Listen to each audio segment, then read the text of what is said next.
to Unfiltered, the big interview. I'm your host, Otega The Tiger Ogra, and today we're joined by the Honorable Minister for Interior, Dr. Olubunmi Tunji-Ojo. We'll be discussing the Federal Ministry of Interior, your plans for the ministry, how you intend to go about executing your policies, the challenges you're facing, and we want you to really tell Nigerians what to expect, from you in the next few months. Honorable Minister, thank you for your time. Before we delve into the interview proper, I just want to ask, I know you came up with an agenda for your ministry when you came in, and we've seen you working day and night, pushing out a lot of things. What are your plans, in the short term, the medium term, and the long term? What should Nigerians be looking up to from your ministry in the shorts, Well, thank you very much. Basically, Ministry of Interior is responsible for citizenship integrity, enhancement of internal security, amongst other things that we do. And under the supervision of the ministry, we have the Nigerian Correctional Service, we have the Immigration Service, we have the Federal Fire Service, and of course the Nigerian Security and Civil Defense Corps, not to talk about the board, which is responsible for promotion, discipline, and recruitment, to our paramilitary agencies under the supervision of the board. Basically, for us, when we came on board, in August last year, it was about stock taking, because I always say this, as a professional, you spend more time planning, so that execution can be pretty easy, and we've been able to do that across all our agencies. And today, that the short-term goals that we had for ourselves, we've been able to achieve that.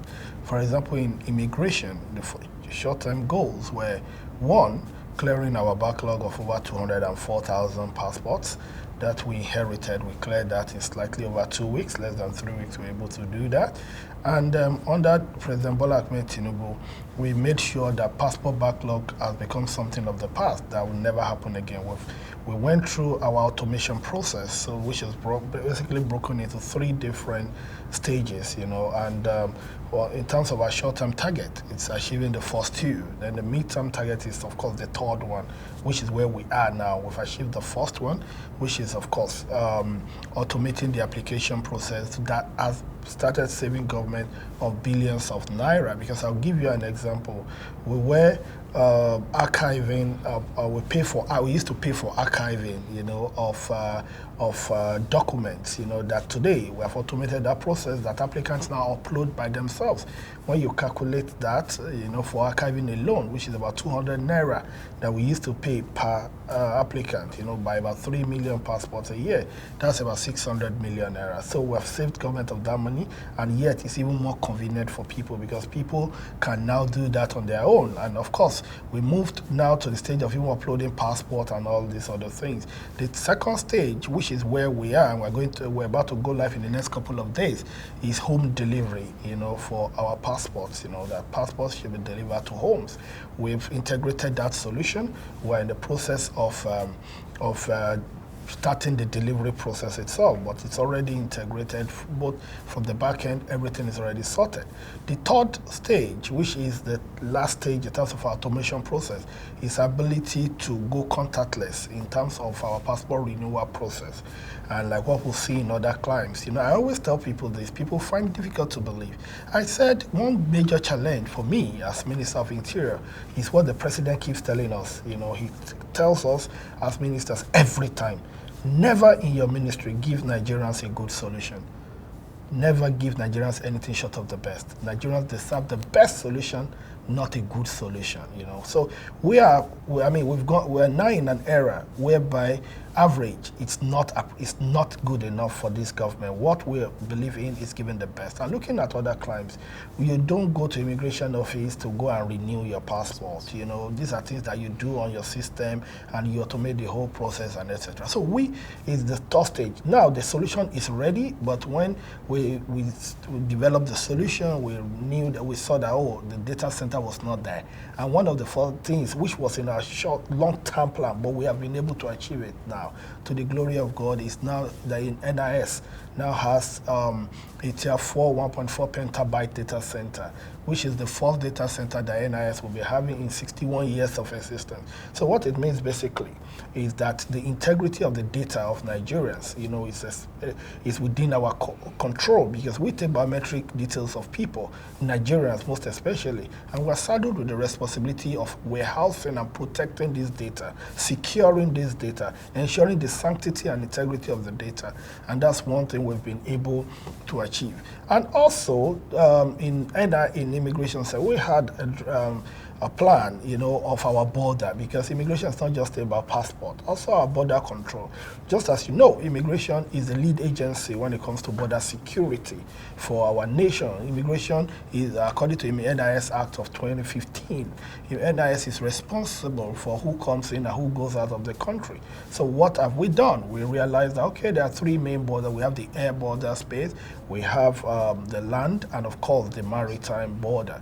And when you look at the air border, we in collaboration, of course, with wonderful collaboration and understanding and assistance, and cooperation of Ministry of Aviation. My brother Festus Kayamo has been SAN, he's been very helpful in this regard. We've been able to now fully deploy what we call the API, PNR, that's Advanced Passenger Information. And so what it means is that NIS officials now can pre-profile anybody before the person gets to Nigeria. So you don't need to go to the airport every single time and No, we pre-profile you. So now when you come into Nigeria, our scrutiny is no, our assessment, our profiling, it's no more subjective. It's now objective. Objectivity has been brought into it because this is a solution that is connected to all the major databases in the world.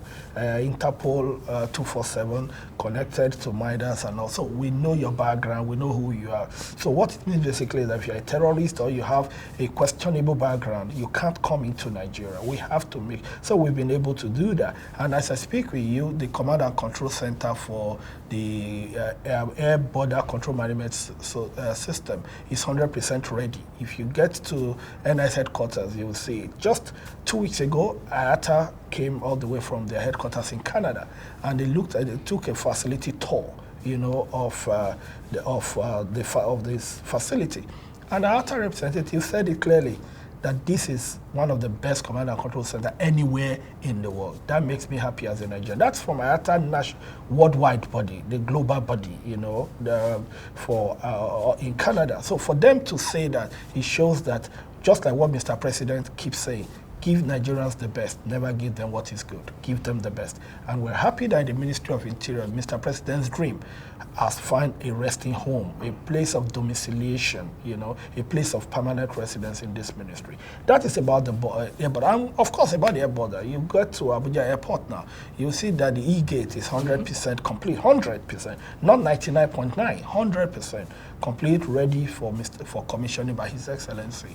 The Terminal 2 in Lagos, is 100% ready. And as I speak with you, by this weekend, the D Terminal in Lagos will be 100% complete. Of course, the E Terminal is still undergoing renovation because of the fire incident. And immediately that is done, we'll go live in Lagos. So we're putting 21 gates in Lagos, of course, because of traffic.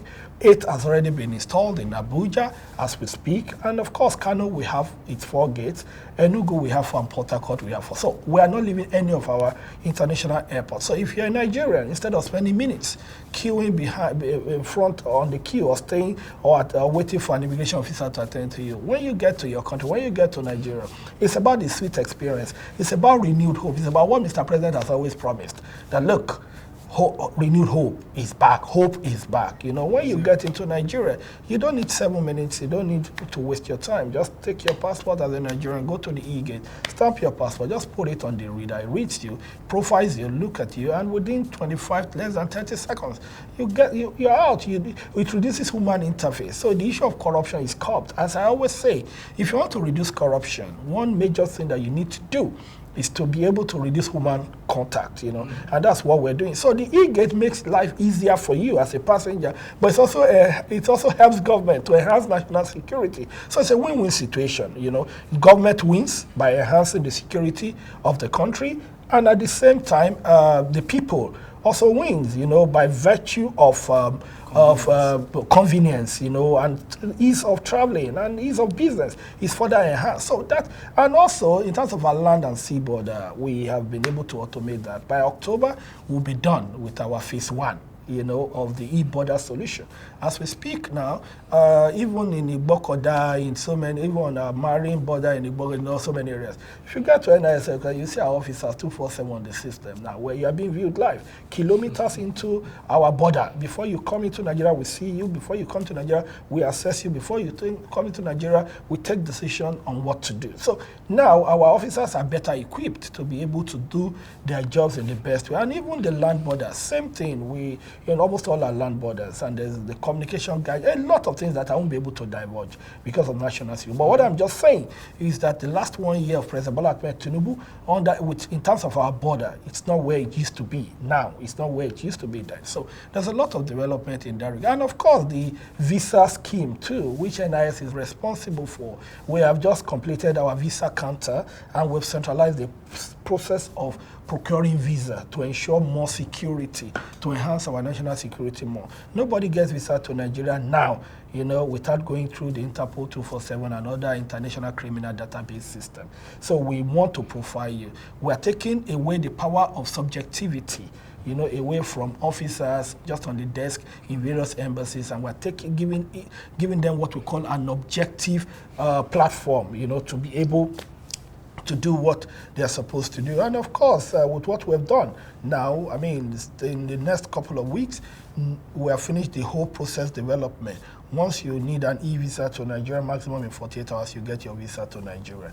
We are automating the process instead of days, instead of weeks and months, instead of you having to lobby to come into Nigeria. We're opening the space, to legitimate and legal, law-abiding people to come to Nigeria, explore the beauty of Nigeria, see our tourism, see the good feeling, see how wonderful a host we as people are, see the beauty of Abuja, go to the wonderful commercial city of Lagos, go to the cold city of Enugu, go to Port Harcourt, see just go to the beach, see the beauty of Nigeria. We are open to business. So, and we believe that we cannot improve the ease of doing business when we shut our doors and we make it difficult for people to have access. So we're further simplifying this process and ensuring that there is better collaboration between us and people that want to genuinely come and explore, to invest, for tourism or whatever purpose. So we're doing that in Nigeria Immigration and a couple of other things that we're doing in Nigeria Immigration.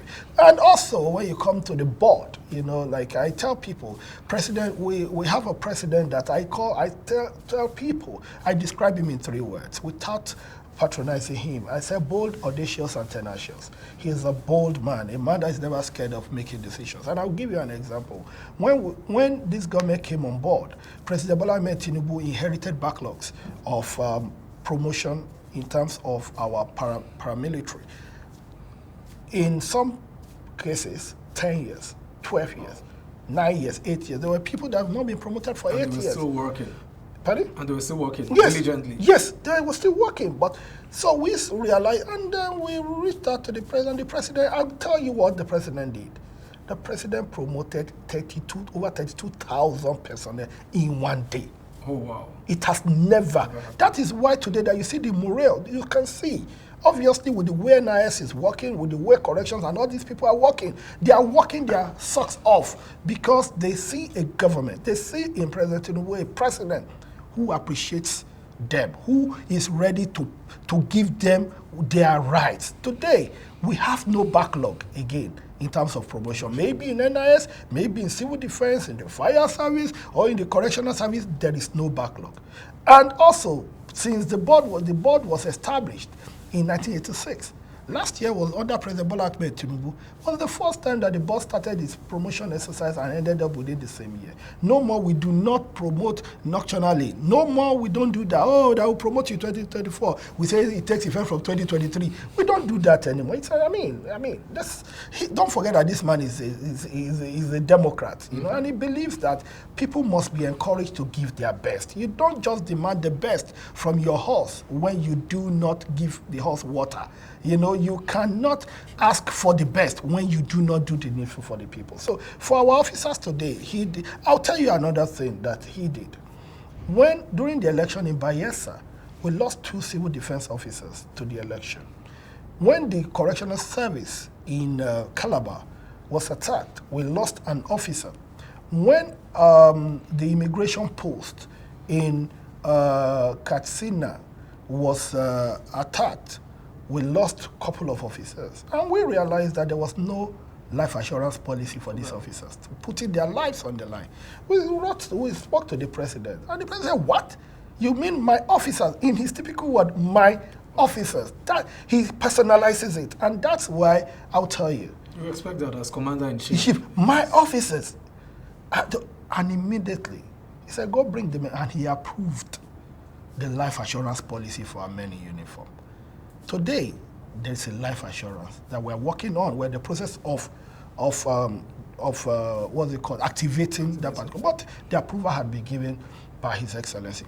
When we came on board, there was no peculiar allowance for our officers. President Bola Ahmed Tinubu approved peculiar allowance, and January this year, all officers started collecting their peculiar allowance. As I speak to you, all officers get their peculiar allowance. So he has shown concern. Apart from infrastructural development, there's also that aspect of human capital development in terms of encouraging people to give their best. Because when you do not encourage these people, when the morale is down, there is very little you can get out of these people. Find other ways to fit exactly. And that is why you see what is happening in NIS today. I'll also give you an example.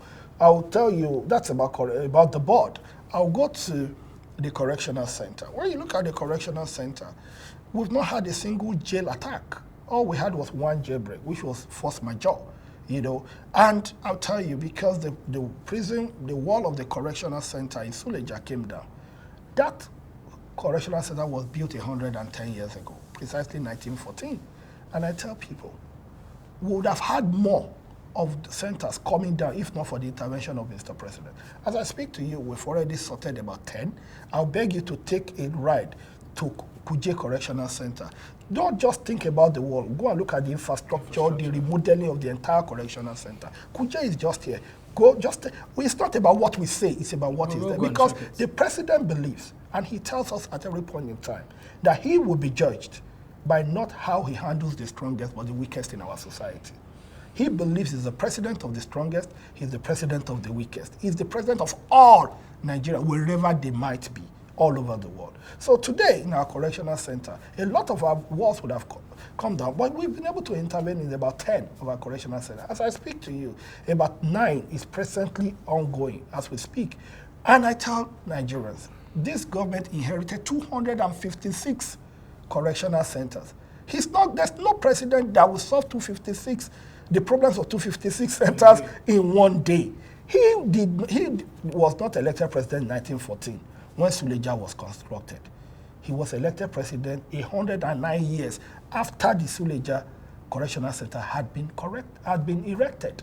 So he cannot solve a 110-year problem all in one day, of course. But you can see the progress that we are making. Also in the Correctional Center, it will interest you that when we came on board, we realized the population of the Correctional Center of over 80,000. And we looked at the documents, looked at our files and everything, and we realized that about 5%, over 4,000, were in custody for inability to pay petty fines, some as low as 10,000, some as low as 20,000, some even below those amounts. And what did we do? We reached out to the private sector. We raised 585 million and we paid off all the fines. What does that mean to Nigeria? We decongested our correctional center by releasing those 4,000 people. That means we've decongested by 5%. What does that, the 5%, what does it translate to? Numerically, in terms of Naira and Kobo, it translates to over 1 billion Naira in feeding allowance per year. That's what we have been able to save government, of over 1 billion every year for feeding allowance, without taking a Kobo from government. So, Honorable Mr. Sorry, let me cut in here. I like the fact that you've brought this, and you're speaking to almost everything that we have questions to ask you about, and that people have actually asked questions on. But on this particular topic that you're speaking about now, the issue of, people who have little fines or waiting trials and everything.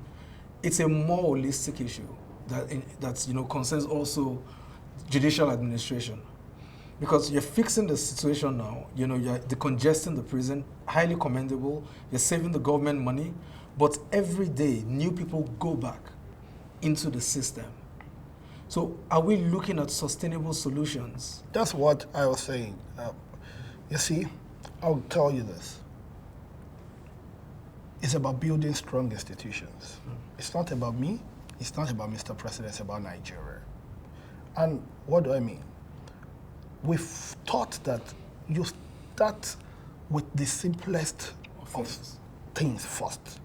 Once you take care of those ones, then you go to the systemic issues. Because while you are going and unearthing and deciphering the systemic issues, if care is not taken, you lose control of the simple things. So the first thing, which was the simplest of things, was, okay, who are the people with petty fines? We paid that off. After that, we've just started. In fact, the committee is ready. They're starting work next week. We're inaugurating fully next week, which includes the Ministry of Interior. It includes Nigerian Bar Association, Nigerian Correctional Service, Legal Aid Council, Human Rights Commission, PRAWA, an NGO, and a couple of other people, which they are to do what we call the inmate audit. So with the inmate audit, they have about 3 weeks to deliver that across 256, because they will go to all the 256. They're breaking it to 256 centers. They will look at every inmate that we have. There will be an analysis. They'll do an audit. One, to know them by name. Why are they there? Where are they? Because there are some people that we believe are in correctional centers out of oppression and suppression. Some people, there might not even be a remand warrant, that they've kept there. They just found themselves there. Just there out of, oppression. This government is not about oppression. This is a government of freedom. It's a government of renewed hope. Renewing the hope of even the seemingly hopeless, That's what we stand for. So this particular, we're doing that, and also we're doing categorization and analysis of their offenses, their terms, and whatever. After we do that, we'll now know those people that are not supposed to be in corrections, that maybe out of somebody just trying to oppress, kept them there. And you might think this is not true. It's actually true. I was on Berekete family, and I saw a boy came there and said his own story, how he was kept in custody without anything, and at the end of the day, the boy spent years there. That might not be an isolated case. I personally believe it's not an isolated case. So what we want to do is, people like that have no business. We'll get them out of the center. That further decongests. Then we will not know those that are in for petty offenses, Then we'll not be able, since Legal Aid Council is going to be involved, we will not sit down with justice to see how we work this out at an interministerial level. We'll work that out and be able to get some of those people further out.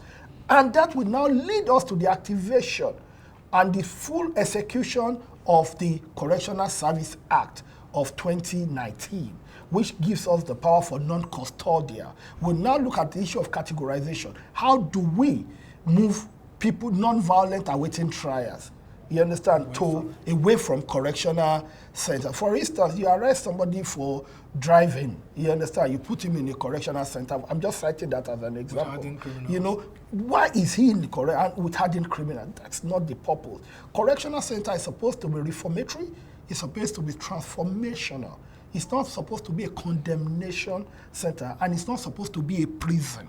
The name did not change from prison to correctional just for the same of terminology. The name changed for the sake of the change of ideology. That a prison is a place of confinement, a place of incarceration.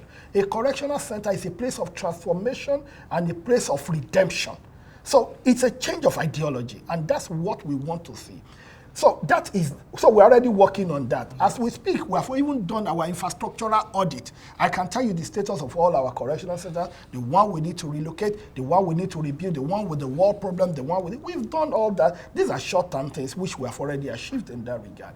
And of course, the long-term thing is the relocation of about 29 of our correctional centers that have been caught up with urbanization. Urbanization is a major issue, either you like it or not. I'll give you an example. You know Ikoyi. I tell people, if what we are able to achieve is to move Ikoyi, Apapa, Agodi, and Enugu away, coupled with some others, but even if it is one that we achieve, we would have done well. What is Ikoyi doing by sharing a fence with a polo club? What is a correctional center doing in Ikoyi? God forbid if there's a prison break in Ikoyi or a prison attack in Ikoyi, do you know the kind of the damage to our reputation as a country? The social fabric. Even the social fabric and everything. So one of our main aim is to be able to look at some of our correctional centers. I'll give you an example of Suleja. The Correctional Service Act and all international standard is that every correctional center should have a buffer of at least 100 meters from the next building. The one Suleja Correctional Center has a buffer of only 7 meters. So if there's a jailbreak, you see people in people's houses. How do you get them? It becomes an issue. So Ikoyi, Apapa, and a couple of others, that's the long-term plan. We need to relocate them. We have about 29 correctional centers in total from our audits that we've done that we need to relocate. But as I said, a journey of 1,000,000 miles, not 1,000 miles, 1,000,000 miles starts with a single step. If we are targeting 29, if President Bola Ahmed Tinubu's administration starts with 1, and if you ask starts with 1, then later we do 2, we do 3. As a continue, at least we're taking it 1. We can't solve all the problems in one day. Nigeria came into being in 1914, 110 years. You know, he's just been a year on the saddle. And I tell people, yeah, it's good to expect a lot from us. You know, that's what we signed for, you know, based on the Renewed Hope agenda. But of course, we must also be realistic to what we are trying to do. So that is for correctional center. And of course, the fire service. You know, that's one I think we should wait on the fire service first, and we'll get to that. But you've spoken across, you know, different areas, and it's been very, very instructive. I've heard 3 things. One is internal security. The second one is interior management, and the third one is public service. And like you said, good is not enough. You are aiming for the best. And I'm seeing how you're not just looking at infrastructure, you're looking at also the little things. You know, acculturation, changing people's mindsets. Both the people that work within the various organizations that make up the ministry, and even the way you're perceived from outside. One thing is key though, and I'll take us back to the first thing you spoke about, which is visas and passports management. We did a little bit of a survey, and one thing a lot of people talked about, despite acknowledging the excellent work that you have done in, you know, simplifying the process, is what is this question about indigenization? What is this question about, you know, where you're from when you're doing your passport renewal? You know, why is it still there? Because you're simplifying the process. No, I understand that. Yes. I understand that, and I will tell you this. My responsibility, I have responsibility to Mr. President. And Mr. President has one key ambition that I know. Number 1 is to make things easier for Nigerians. True. Number 2, to enhance national security. You cannot sacrifice one for the other. And if at all you need to sacrifice one or take one lower on the link, it will be comfort, not national security. Because you need to be alive for you to be comfortable. Looking at this, we want to make this easier for Nigerians, but not at the expense of our security. I need to be sure who is getting my passport is a Nigerian, not a Togolese, not a Cameroonian. Your passport is a security document. It's a symbol of our sovereignty as a people. And it's a signature and a testament of you being a Nigerian. So in us knowing there must be that certificate of indigenship, under normal condition for renewal, well, I mean, of course, we're not supposed to be asking. But we realized that we didn't have a database. I told you earlier. You're right. So we needed to build the database. And what is bad in saying you only need to upload this once in a lifetime? So it's a one-off thing. It's a one-off thing. Because now so you're because automated, before now, the system was not automated. People were just forging. But now what did we do? We said, okay, upload. We created what we call the DVOs, Document Verification Officers in NIS. All these people are in every local government. So when you upload your, these people get it, they go to the local government to verify the authenticity. That wasn't there before. Somebody, I'll give you an example. Somebody goes to Ikoyi and he takes Akoko Northwest local government indigenship. The man, that the immigration officer that is attending to him in Ikoyi, does he know maybe it was issued genuinely or not in Akoko Northwest, especially or whether it was printed or maybe it was printed in Alaba. So we needed to streamline, to be able to clear this mess. And also, you have to also understand that we believe a lot of passports that have been issued were issued to, there's some passports issued to non-Nigerians before we came on board. I'll give you an example. 2 weeks ago, one of the air hostesses, I won't mention the airline, was arrested here, carrying a Nigerian passport. But guess what? The lady is even from Uganda. She carried a British passport and a Nigerian passport. We now realize that the names were not the same. So she flies in with a Nigerian passport, flies out with a British passport. We arrested the lady. The case is in court as I speak. She got them. So that sort of person will be asked to renew the passport. When you want to renew, when that passport expires, it's my duty to make sure that if you are not a Nigerian, you can never renew that passport. So it's purely a question of national security. It's a question of national security. And we said under this government, you only do this once in a lifetime. Now we have automated the solution. So once you upload, we would have verified.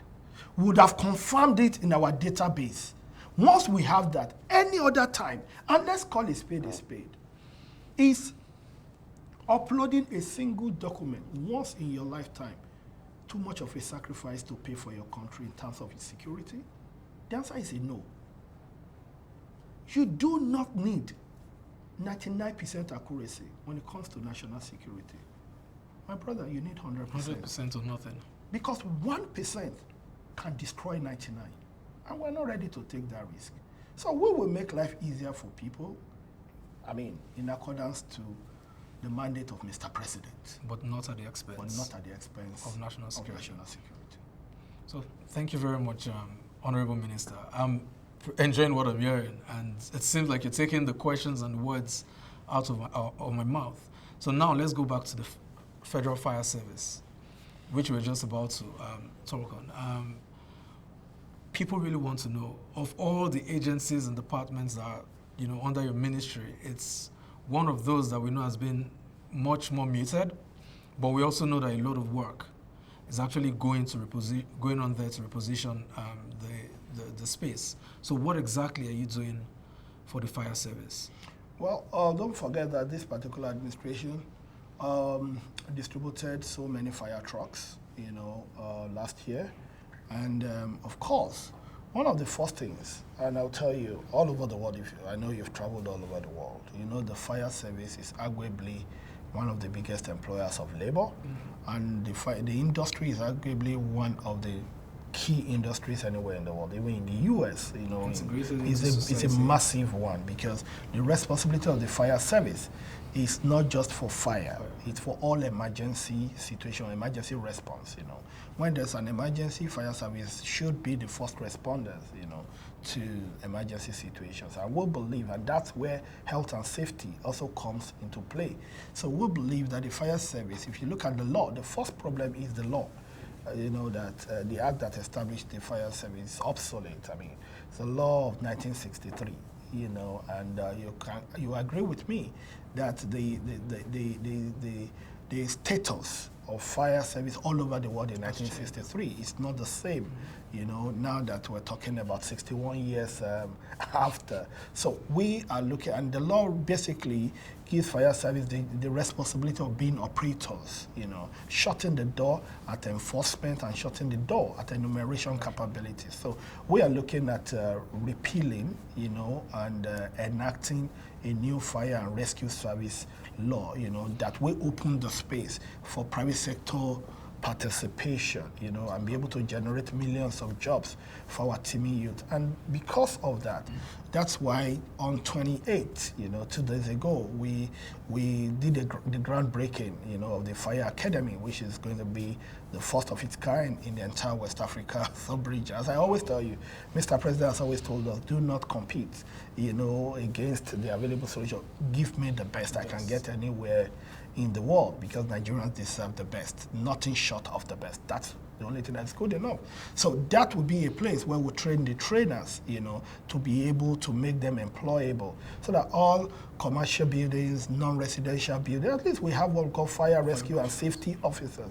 When you call medical ambulance, ambulances or whatever abroad, it's fire service, EMS service, that's emergency medical service, done by fires and so many other things. So we're opening the scope of that, and the Fire Academy is presently under construction, and I tell you, in the next 10 months, it will be good to go, and we're targeting and working hard, and by the second anniversary of His Excellency, it will be one of the projects to be commissioned. It's going to be a state-of-the-art, world-class, comparable to anyone you can see anywhere in the world. And by that time, we'll open the space for the fire industry to really grow, you know. So we're doing a lot in that particular regard. Tunji-Ojo, as a former federal lawmaker, you possibly understand the process of making laws. And I hear you saying you would love for us to look into the Federal Fire Service law. But one thing I know also is, whilst it's also commendable that the current National Assembly has been open to, you know, working closely with the executive in the best interest of Nigerians, we also know that there are a lot of bills that are pending, you know, on their tables. In that space, that time frame between when we finally get this law either repealed or amended, and when these other projects you have common, how do you intend to bridge that gap? I mean, for instance, the relationship between the state fire services and the federal fire service. How do you intend to bridge the gap in ensuring maybe uniformity of, you know, processes? Because I see you're a process person. So how are you working with the subnationals or other, you know, private sector players, even though there's not a guiding law at the moment, to bridge the gap between what we have now and where you know we need to be? Well, in the absence of a clear-cut law, I mean, what you can only do is a policy, you know, and I think that is presently in place. And you agree with me that we're not yet where we should be, rather. But the response time has actually reduced. We've worked considerably on the response time. Our target is to have response time of 5 minutes. That's our long-term target, you know, maximum of 5 minutes. And we believe, and when you talk about National Assembly, I don't think it's as tough as that. You know, they are very developmental. They are very patriotic people. And when there is a law that, there's a bill that they know will lead to job creation, will lead to national development, they are wonderful partners. You know, we've seen a lot of it. We've seen the school, what's it called? The student loan. You know, we've seen the Startup Act. We've seen so many other bills that they've enacted, and now we have them as acts of parliament and laws. And of course, Mr. President will always is always looking at opportunities. You know, how to bridge the gap between the rate of population growth and our economic growth, you know, job opportunities. So I do not think timing will be a problem, you know, because we're lucky to have a National Assembly that's not combative. You know, yes, we might disagree on ideologies based on ideas, but not. So I believe that once it's a bill that serves the interest of generality of Nigerians, which we believe that this, of course, does, the National Assembly will do that in record time. So I don't think the issue of timing of passage should be an issue. I think the issue is for us to put our house in order and be able to push this to them. So what you're saying is you are prepared, to put policies in place pending when this... Oh, definitely. There are policies already. There are a lot of policies on ground. Don't forget that we have the Council of Fire. This year, the Council of Fire will be coming up. This is an annual thing where we'll sit down, we'll look at issues, between the subnational and the Federal Fire Service, under the umbrella of the ministry. So we have that, so there's always that regular medium where we share our ideas, and of course we look at areas where we need to dot our I's, where we need to cross our T's, and where we can collaborate, because the industry is such that there must be collaboration. We can't afford competition. We rather need to complement each other. It's not about rivalry, it's about working together, because fire, as we said, emergency, as we said, is a matter of life and death, and you don't play politics with something that has to do with life. So the national response line, there's no unified one across Nigeria? No, we're working on, I will tell you, we're working on that. And myself and the Minister of Digital Economy, Communication and Digital Economy, we've spoken about that, and we're working on that. And I want to believe that very soon we will be able to get that across to Nigeria. The most important thing for us is that we do not believe, personally, this is my humble opinion, I do not believe in creating short-term problems to long-term solutions. And that's why it's like, okay, the short-term problems, we create short-term solutions. But when you have a long-term problem, you have to be very systematic, You have to put the problem into, yes, exactly. Because the point is that we've seen that before this administration came on board, one of the major problems we've always had, as a country, is that people provide solutions to today's problems, that those solutions themselves will end up being problems for tomorrow.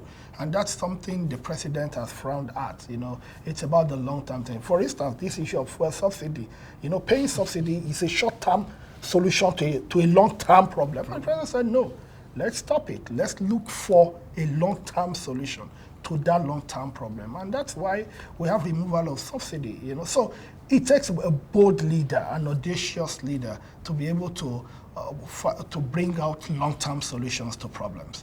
Because people always want that short-term convenience, It's like a man, who is sick, and all he's trying to do is to take Panadol, just a pain reliever. That you are relieved temporarily does not heal you, But a man who gives you that pain reliever at that point in time looks like God sent to you, and you're happy. But if care is not taken, you're damaging yourself. But a man comes and says, hey, you have to go through this surgery. It's going to be painful, it's going to hurt you, but you will be at peace, in the long term. And that's what the president has done. So for us, as his followers, as his disciples, we look at it and we say, well, if there's something we're really learning, it's about how to be bold. That leadership is not about taking people to where they want to be. It's about taking them to where they ought to be. And that is the power of vision. And that's what President Bola Ahmed Tinubu stands for, in my humble opinion. It's very obvious from what you're saying that you are keyed into Mr. President's vision. No, definitely. That's why I'm here. People, outside his ministry, the regular public will tell you that you are one of the key soldiers of pushing his vision. Someone sent a question on Twitter this morning, and I just thought it was very important I asked you, because it seems that you're hitting all the right notes so far. So maybe let's try to shake you a bit and see if it might happen. There was something interesting that you brought out some months back, which the president learned, and we had a lot of pushback from EEL. Yes, the EEL. What is the status, and are we looking at seeing it come back, anytime soon? Yes, the beauty of leadership is ability to accept your mistakes. That's what makes you a great leader. Wisdom is knowing that you don't know everything. That's it. And if there's something I've learned from His Excellency, and this is a lesson for me, personally, for the rest of my life, I'm talking this, is the fact that never be scared of accepting your mistakes. Accept your mistakes, correct them, and move on. It is better when you're on the wrong path, before you move too far, and turn back and go face the right direction, rather than for you to keep going. If you keep doing that, that is arrogance. And nothing kills in government, nothing kills in life more than arrogance. You see, the EEL is a wonderful idea. I mean, it was actually approved by FEC, not by President Bola Ahmed Tinubu, but it was approved in 2023 before we came. A good idea. Yeah, maybe it has to do with the timing, you know, and the simple truth is with the status of the economy and what it is, so it's been stepped down for now, and it's been stepped down, and so been suspended. Let me use that word. So, and I don't think there's any shame, you know, in that. You know, the most important thing is job creation for Nigerians. The most important thing is protecting the sanctity of Nigeria, and above all, you know, taking a decision, you know, that generations yet unborn, you know, will be proud of. And that's it. So that's where we are. I mean, even personally, I could see the intent behind it. The spirit and the intent of the levy was very clear, meaning knowledge transfer. Yeah. You can't come into this country Yeah. and, you know, do works that you have certain Nigerians able to do the jobs, and you're not transferring that knowledge to, you know, outside. What that means is money just keeps going outside the country, you know, resources. And our population is increasing. You know, and the population keeps increasing. And that brings me to my final question, sir. And it's not really a question, it's your final take. What do you have to say to Nigerians? So you can just start from civil defense. In terms of the Nigerian Correctional and Civil Defense Corps, you know, when we came on board, we realized that there was a bit of rivalry between responsibility of NSCDC and police. I mean, they were almost, and I said no. The spirit, because for every law, there's always a spirit, intent. There's always an intention behind the enactment of any law. What is the spirit of the act? It's not to compete with police. I mean, the Constitution is very clear. There shall be only one police force, you know, so you can't have two. So I told them, I said, listen, NSCDC, your act, the main crux of your act is for you to protect, safeguard, critical national assets. We have the pipelines to be protected. We have our solid mineral mines to be protected. We have power infrastructure to be protected. We have our schools to be protected. We have our agricultural feeds to be protected. We have our energy sector to be, we have a lot of infrastructure, things to be protected. This is the main spirit behind it. And I can tell you today, NSCDC has been deployed to over 800 critical assets and infrastructure that they are protected. And also, 2 weeks ago, we had an interactive session with the private guards. You know, you will agree with me, there is hardly any country in the world that has enough boot on ground to protect its citizens. That is why there must be private sector participation. But we looked at it once again. What is the main problem? Why are our private companies, security companies, not living up to that expectation? I will tell you why. Number one, the law. Private Guard Company Act of 1986, once again. It's obsolete. The security challenges that we had in 1986 are not the same with what we have now. So we are looking at repealing that act and be able to strengthen that particular act to allow for private sector participation the more. And also we are developing the database. FEC approved it under President Bola Ahmed Tinubu last year, you know, for what we call the guard management system. I'll give you an example. You are here interviewing me, you know, we're here having a discussion. Your wife, your kids are home. You know, you have guards. You don't even know the background of these guards. You don't even know anything about them. And the issue is this. You need to be sure that you're not leaving that beautiful daughter of yours with a pedophile.